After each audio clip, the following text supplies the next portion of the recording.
So then, Ben Shalom has become one of the most prosperous and best promoters in Britain.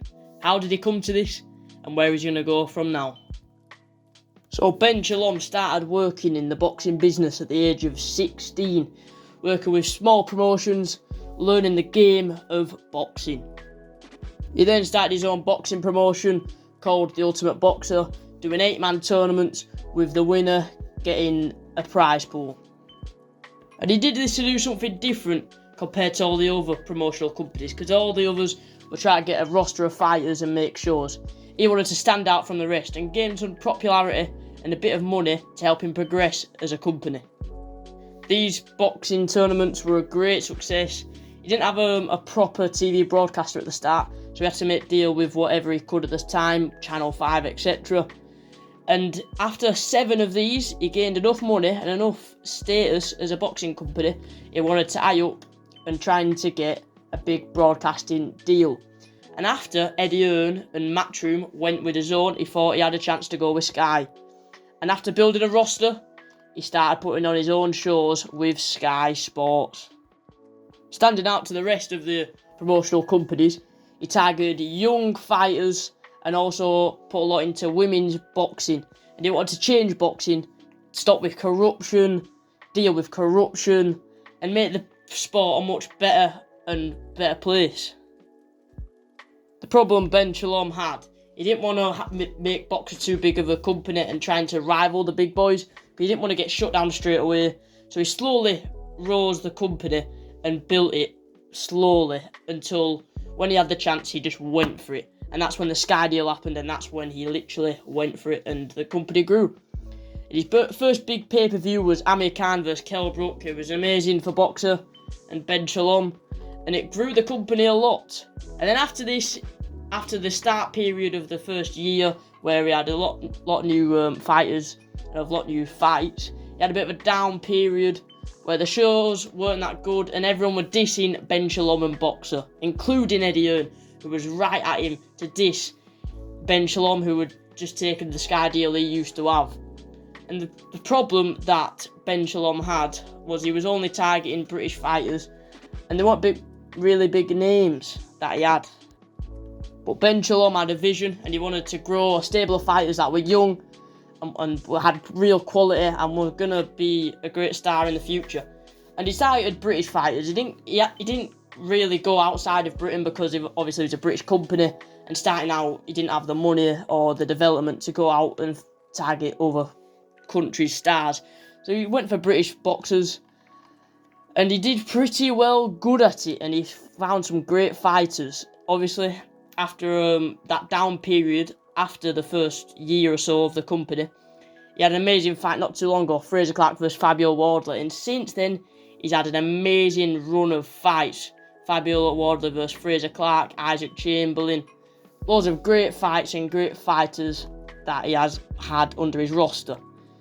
And just recently he had Bakole, who beat Jared Anderson, and is now his new heavyweight challenger, and he's in the mix with your Zangs, your Joseph Parkers. And that's what Ben Shalom needs, because he's lacking in the heavyweights at the moment, and he really needs some good heavyweight stars. Currently, BOXXER's roster is very British dominant, only having one foreign fighter in Florian Marcoux, who was one of Ben Shalom's first signings.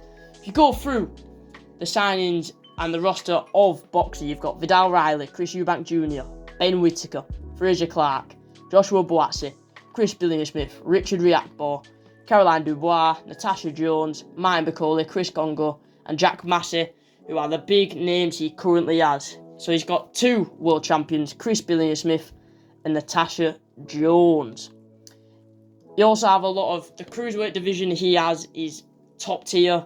He has Vidal Riley, he has Richard Riakpo, Chris Billinger-Smith, Jack Massey, Isaac Chamberlain. The cruiserweight British roster of cruiserweights, they're all under Ben Shalom and BOXXER. He has them all. The place he's lacking, notably, is the heavyweight division and the lightweight men's division. He doesn't have many fighters in there because he's obviously a new company and he's going for British fighters, and the British fighters aren't the best in the lightweight division. There is some great ones in the heavyweight division, but Eddie Hearn and Frank Warren have taken them. So Ben Shalom, he's come from nothing, and now he's rivaling the big boys. He's done amazing events recently, and now he really just needs to go and target the world champions. He needs to get some more world title fighters on his roster.